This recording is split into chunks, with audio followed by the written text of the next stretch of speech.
So here's the first question. Do you believe having a relationship with Jesus Christ will make your life better? My name's Logan. I think it will, because with God, there's a verse in the Bible, with God all things are possible, and I believe that when you're with Him, that anything can happen, and God will always be with you, and everything's possible. Yes, it definitely will make your life better, because even though in life you have fun doing things, or you think things are the best, when you truly have Jesus, or you truly have a relationship with Jesus, you realize that that's all you need, because everything else doesn't really fully satisfy you. Okay. Oh, I'm Mariah. What reason do you, as an individual, or your friends have for not being in church on Sunday morning? My name is Angela, and most of the time it's like sports or something, and some people just don't want to wake up, and they don't want to have a relationship with Christ.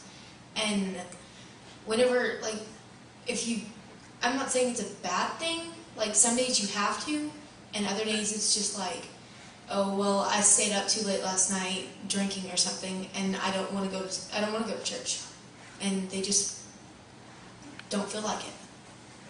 I'm Chris, and I don't go to church on Sundays because it's the only day of the week I get to spend with my father, and I never see him or my little brother during the whole week, and that's the only day. For me, and I'm being honest here, I'm usually at a friend's house, and we want to spend time together while we're not in school and don't have many rules to follow by. And we want to have fun, and instead of going to church and waking up in the morning, we sleep in and then eat a big breakfast and hang out all day. All right, man, if you're one of the ones who don't come to church on Sunday, then just give your answer why you don't come to church. There's no wrong answer here, okay?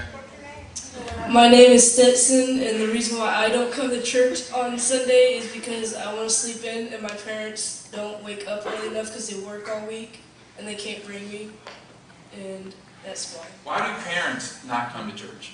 Because they work all day, and they want to sleep in and not have to get up really early in the morning, and it's probably the only day they have to sleep in. My name is Jordan.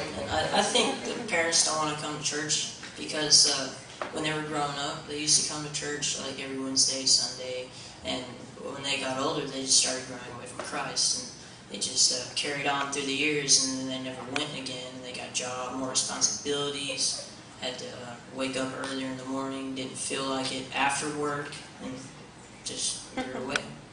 Do you think Sunday church, the Sunday morning church, do you think it meets your needs as a teenager today? My name's Jake, and I don't think it meets our needs because we have to get up too early.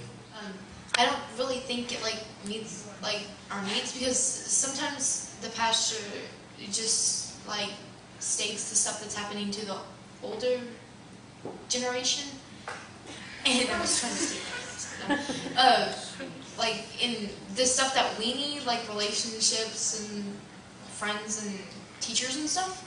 He doesn't really say that because they don't have it. My name's Brett, and I don't think so, because people have friends and boyfriends and girlfriends, and they just make time on weekends because during school days they get loaded down with homework, and they spend Sundays with their friends and other people than God.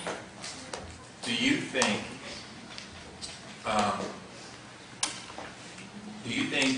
that for you as a teenager today, it can be you or just teenagers in America today, do you think that the Bible has answers to your problems? Oh yeah, because I was reading Revelation 7:17 or something like that yesterday, and my dad, really uptight and everything, and he just yells and yells and yells, and well, sometimes I end up crying, and sometimes I end up just laughing and falling on the floor, bursting out laughing. Whenever it says God will wipe away every tear from your eye, and I believe that because He will. I think absolutely yes, because last week I was reading Proverbs and Psalms, And in Proverbs, it has just like little notes and little sayings, or like you could call them, in it, and like about relationships and being closer to God. And like the wise one doesn't do this, and the practically dumb one, the dumb one does this, and it gives you advice and tells you how to do things, and gives you the godly way to live your life. I think the Bible has the answers for you today. You just raise your hands if you think so. Okay? All right. Now, those of you who raise your hands, I want you to tell me why. Hi, I'm Erica, and the reason I think it meets our needs is because it explains to you more and more as you read, and it's just very exclamatory.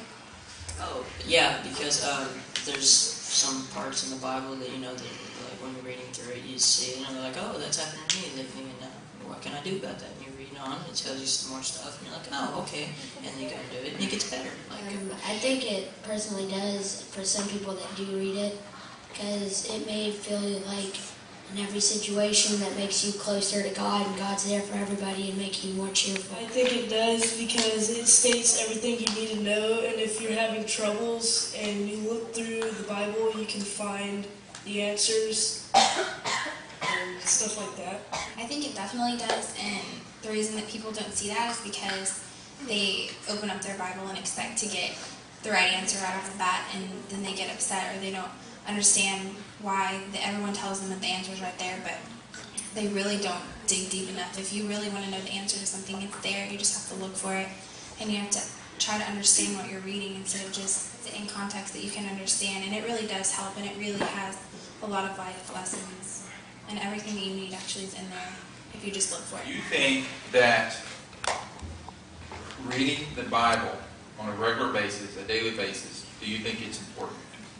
Just raise your hand, just to raise your hand. So you think it's important? Read it daily. If you think reading the Bible daily is important, raise your hand. Okay. All right. For those of you who are not raising your hand, I want you to give me the answer why it's not important. Well, just because you don't read it every day doesn't mean you're not as close to God as everybody that does. But if you do read it every day, it's kind of good. But still, if you don't, you can kind of think about what you read the day before. Like, yeah, but no. Whenever you read the Bible and like you read like a certain verse and something is happening that goes on for 2 or 3 weeks, and then that verse is like all you need for that week, it's okay to read more, because like in a certain situation, if that comes along, then it'll help you. Well, I don't think you really need to read it every day. Like, you can read it on a weekly basis, or maybe two-day span, because weekly basis, 2-day span, because well, you can like remember back to what you were saying a few days ago, or what you were reading a few days ago, and you can remember what you were reading a few weeks ago, and it like comes into your life, like. Well, I think it is, but some people just don't have the time to do it. I mean, I guess you don't have to if you don't want to, but if like you need help, you can read the Bible. Show of hands, do you think on an average teenager today, do you, because some of you guys already kind of answered this question once, but I want to kind of get your opinion about the average teenager out there. Do you think that average teenager thinks that the Bible is something that's important? Just, if you think that the average teenager does, who wants to answer that question? Somebody answer that question. Here, just pick somebody. I mean, yes, because if you read the Bible, there are things about relationships that teenagers go through, and it helps you understand why things happen and what's going on. Okay, so it's safe to assume, because we're running short on time, it is safe to assume that most teenagers think that the Bible is important. No, I don't. I don't think the teenagers use the Bible in their everyday life because some don't think it's important, or some don't believe in Jesus Christ, or they have a different religion. And some people think they can handle their relationships on their own. I can say first off that I have many friends who have Bibles, and I've never seen them pick them up once or try to rely on it. And so, on average, I don't think that many people rely on the Bible or use it often because they're too busy. They have sports. They don't have any downtime. They're always busy. They always have something to do. Their minds are occupied on something else. They just don't want to. I would say that way below the average reads their Bible because, first of all, the average of teenagers aren't even Christians, and then, I mean, what majority of the Christians even read their Bible as much as they should? And so that leaves the percentage of people actually reading their Bibles and in the Word very low.